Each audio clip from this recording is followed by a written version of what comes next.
Saya kira kalau kita nak mencari kelebihan-kelebihan yang ada pada dinar emas ni memang cukup banyaklah. Ya. Walau bagaimanapun semua kebaikan akan boleh sekelip mata boleh hilang kerana manusia dan hati mereka busuk. Ya. Jadi sebaik mana pun Al-Quran itu, tetapi kalau manusia yang menanganinya tidak baik, dia akan jadi tidak baik. Tapi sekarang ni kita nak tahu apa kelebihan daripada diri dia. Okey, yang pertama sekali, dinar emas ni dia ada intrinsic value, ataupun maksudnya dia ada nilai pada dirinya sendiri. Kalau macam duit kertas itu nilainya bukan pada dirinya sendiri, tapi pada yang diberikan oleh kerajaan sesuatu negara, ya. Maka ini kelebihan yang mana nilai itu pula bukan hanya diiktiraf oleh satu-satu negara, tapi oleh semua negara dalam dunia ni, semua faham dan semua rasa ada nilainya dinar emas itu. Maka pengalaman saya belajar di Jordan dulu, saya bawa duit ringgit Malaysia kertas, nak tukar di Jordan pun tak laku. Okey, jadi oleh kerana itu maka kita tengok ringgit Malaysia tak laku di luar Malaysia di sebahagian negara lah.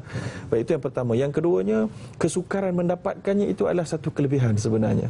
Kerana itulah sifat-sifat dan ciri duit yang berharga. Sebab itu kalau duit bersepah-sepah atas jalan raya macam pasir, itu bukan duit namanya, kan. Jadi kerana itulah Ibnu Sina pernah menyatakan, min hikmatillah fil hajaraini wa nuduruhuma annahuma qiyamun limakasibin nas wa falau hasala alaihima bisambi sun'ah la batilat hikmatullah fi dhalika.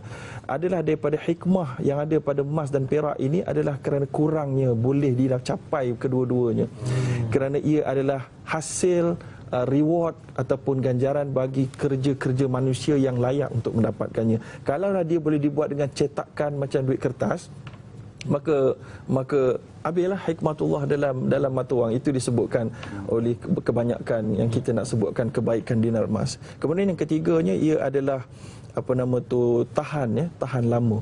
Sebagaimana kalau kita lihat biasanya ada filem-filem yang mengatakan adanya jumpa harta Qarun.